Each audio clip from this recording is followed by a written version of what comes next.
Okay, 437. Yatha dhamsi samiddagnirbhasmasat kurute Arjuna jnanagneh sarvakarmani bhasmasat kurute tatha.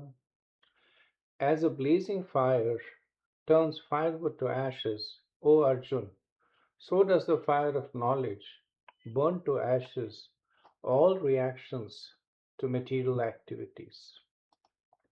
So, in the previous verse, Krishna had noted that how the uh, the actions of Gyan would burn away the past sinful reactions. Now he extends that to include not only past but also present actions and future actions. Right? So Prabhupada in the purport writes that there are many stages of reactions. So this is reactions to karma. There is reaction in the making, which is kuta. There's a reaction fructifying, which is bija, that is ready to manifest. Reaction that are already achieved, prarabdha. So these are the reactions that one is experiencing. And reactions a priori. So this is aprarabdha. These are reactions that have not manifested. Then Prabhupada says that, but knowledge of the constitutional position of the living entity burns everything to ashes. When one is in complete knowledge, all reactions, both a priori and posteriori, are consumed. So, the nature of karma is that it is so insidious that uh, uh, it's kind of like you have a grass and you mow the grass, and then you might think that the grass is gone, but because the roots are there, it will keep coming again and again. Similarly, the nature of karma is that when we execute it, then it also creates a desire for executing itself in the future. So not only are the reactions manifesting, but also the desire to execute it in future. For instance, one gives in charity. The immediate reaction to charity is the feeling of satisfaction, happiness. The result of piety is that one has good fortune, but also one becomes uh, uh, becomes inclined to charity. So in future, the person, whenever the circumstances are favorable, will naturally turn to charity. And the same thing for sinful activities. So Prabhupada makes this point, uh, resonating Krishna's point, that all kinds of reactions, past, present, and future, are destroyed. Now, one might say that the body is the symptom of prarabdha karma, right? The fact that we have a body means that we have karma that is fructifying in the present. Why does not the body go away for such a realized person? And the answer is twofold. One is that prarabdha karma uh, uh, goes away for the most part, meaning that it leaves vestigial small remnants that support the body. And related to that is that Krishna allows such a jiva to keep his body so that he can continue performing devotional service, perfect his life, and also preach to others. That's why the body of the advanced, spiritually advanced Vaishnavas is considered to be spiritual and not material. It's not the result of prarabdha karma, but it's the result of the mercy of Krishna. Okay, next verse.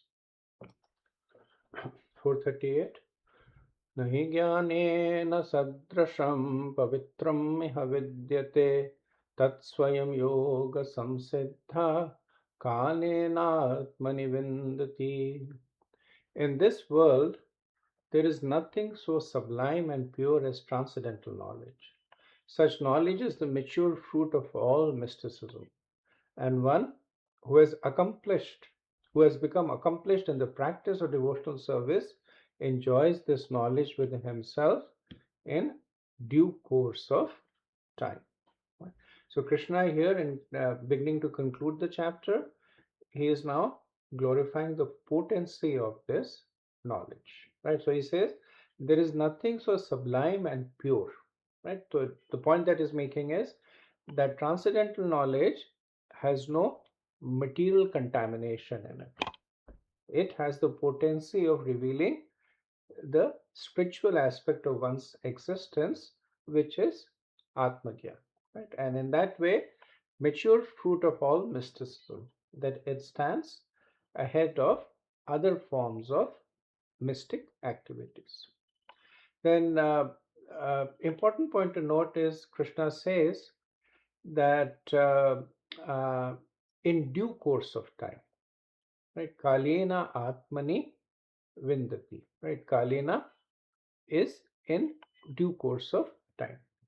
So the indication that Krishna is giving that this process matures gradually over time.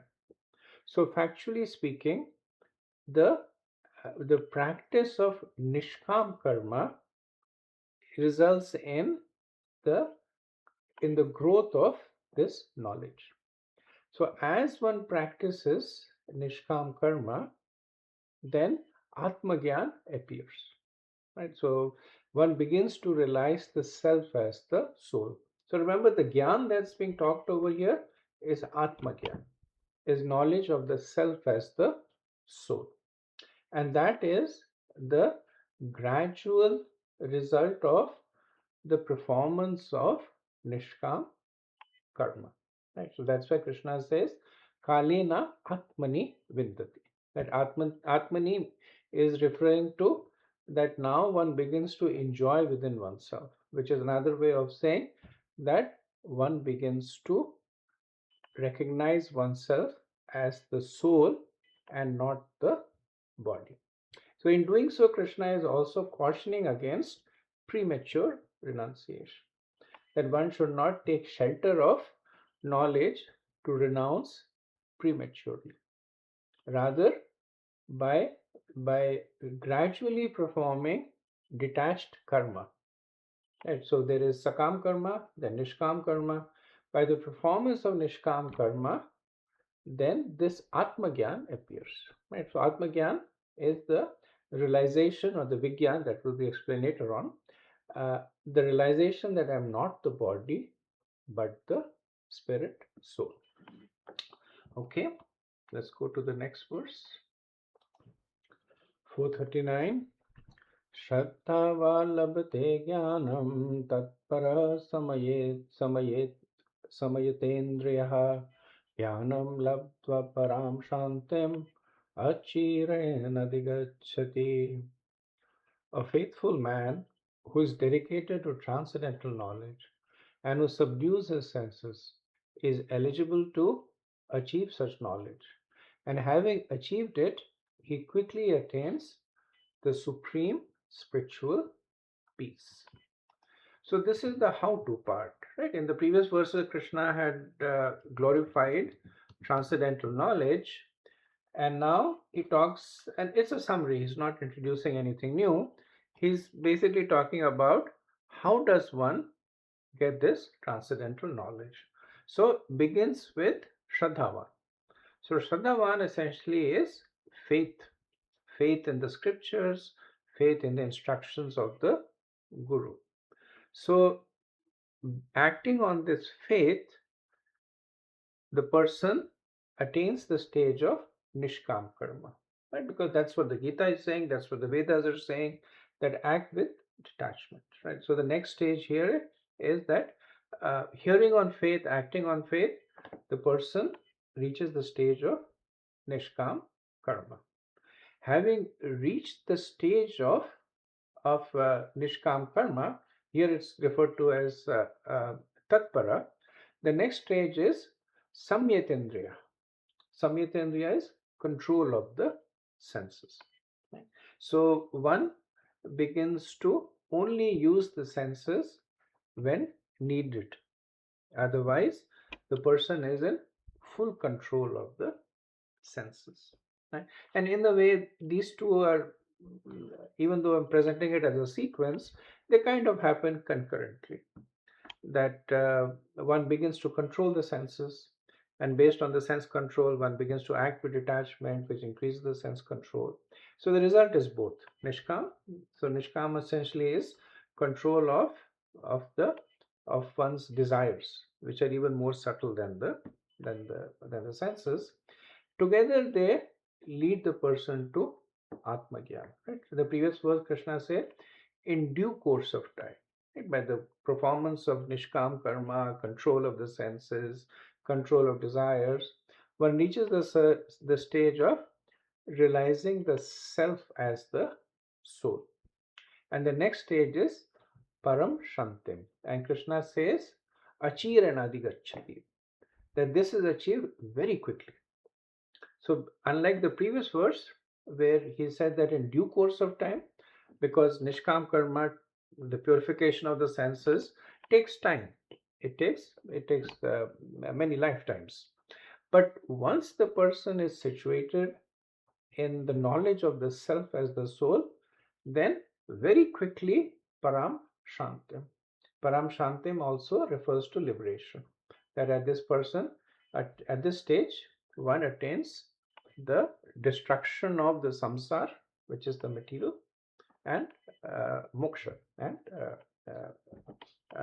liberation. In the purport, Srila Prabhupada also notes that Shraddha, which is the root of all this, can also be attained through chanting. That as we chant the holy name, then faith becomes stronger, and everything else appears as the byproduct of bhakti. Okay. Next verse, verse 40. Agyacha shaddanascha samshayatma vinashyati bhayam lokastina paro na sukham sanshayatmanah.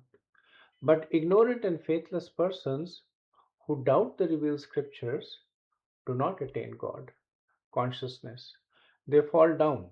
For the doubting soul, there is happiness neither in this world nor in the next. So the previous verses were glorifying those who had knowledge. This verse condemns those who do not have knowledge. So three kinds of people are spoken about in this verse. Agya, these are the ignorant. They have no faith and no knowledge.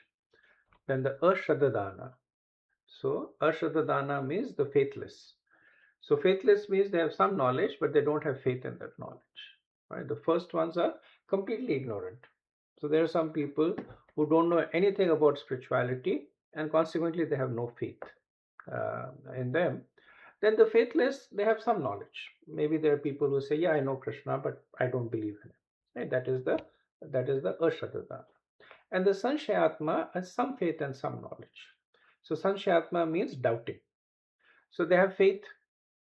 They may have faith that Krishna is God, but not enough to surrender to him or his representative. Right? They may say, yeah, Krishna is God, but maybe he's not God. Maybe there are other gods. Maybe everybody is a god. Maybe I am God. So they have this Sanshayatma. So Krishna, for the first two, uh, they're kind of outside the radar, so to speak. So they're so fallen that they don't even know they are suffering. That if somebody is living in a prison but is not aware that it's a prison, then that's that person's reality. So that's the case of the Agya Ashradadanas. But Krishna especially criticizes the Sanshayatma, that who have some faith and some knowledge. This is because they're almost there. They have faith and they have knowledge, they can build upon it to make advancement. But because they are doubting, they they are not able to leverage that. It's like if there are two kids, and one kid is very smart and one kid is not, and they're both competing to get into a prestigious institution. The kid who is not smart, if he doesn't get into it, nobody is going to criticize him. But for the kid who is smart, they know that if he had applied himself, he can get into this prestigious institution. So he is actually criticized more, and he is also in a way suffering more because he has the potential to get into that institution, but because of whatever reason he is not getting into it. So that's the situation of the Sanshayatma. The Sanshayatma also are in this position that because they have little knowledge and little faith, they are kind of uh, trying to navigate on two boats. So they practice spirituality, they practice materialism, they kind of jump back and forth. And so they're not able to enjoy the material world completely because they know there is something more than that. But they're not able to make the passage into the spiritual world because their doubts hold them back. So that's why Krishna says that there is happiness neither in this world nor in the next. So in this world there is no happiness because they're constantly being tossed on this between this happiness and spirituality, right? In the next world there is no happiness because of the doubts they continue to have material births. So Prabhupada says that, in other words, doubtful persons have no status whatsoever in spiritual emancipation. One should therefore follow the footsteps of the great acharyas who are in the disciplic succession, right? So Prabhupada solves the problem over here in a very concise way. In the previous verse, Krishna had said that the journey begins with Shraddha. So here Prabhupada makes the same point, that Sanshayatma, the solution for Sanshayatma is Shraddha, that to have faith. And faith in the scriptures translates to following the footsteps of the great acharyas in the disciplic succession. Right. So that is the key to beginning this journey and then succeeding in it.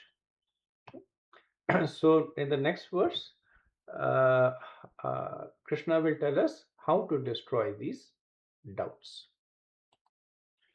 Verse 41. This is the last verse of the chapter. Yoga sanyasta karmanam jnana sanchin samshayam atmavantam na karmani nibandanti dhananjaya. One who acts in devotional service, renouncing the fruits of his action, and whose doubts have been destroyed by transcendental knowledge, is situated factually in the self. Thus, he is not bound by the reactions of work, or conqueror of riches.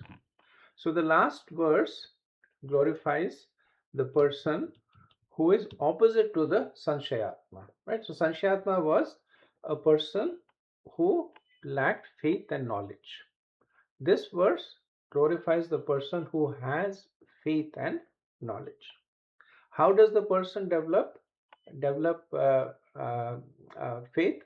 So yoga sanyasta karmanam jnana sanshin samshaya. Right? So these two activities will give the person faith and knowledge. So faith is yoga sanyasta karmanam. By the performance of nishkam karma, one develops faith. Right? And Srila Prabhupada also translates yoga to devotional service. Right? So for those who are following the path of bhakti, then this is the path is by the performance of sadhana bhakti. Right? So so how does nishkam karma result in faith? It is it is the it is seeing that what was promised is actually being delivered. That's how one develops faith. Krishna says that when you perform nishkam karma, then you will develop equilibrium, equanimity. You will be unaffected by dualities. Right? All those qualities, 6 qualities that Krishna glorifies for the Sthita Pragya towards the end of the second chapter, they're all the result of Nishkam Karma. And when one performs Nishkam Karma, one sees those qualities appearing. So one develops faith. And Jnana Sanshin Samshaya. Right? And doubts are removed by knowledge. So this is the crux of the fourth chapter. The knowledge that one is receiving in the disciplic succession, the knowledge that one develops through the practice of Nishkam Karma, that will take away one's samshayam, that will take away one's doubt. Then atmavantam na karmani, that such a person is now situated in the self, which means that the person has fully realized the self to be the soul. Nibandhanti Dhananjaya, right? And this person is not bound by the reactions of the work. So essentially, this is a summary of the fourth chapter. That uh, when one listens to the instructions coming from Krishna through the parampara, from the Guru, one acts upon it.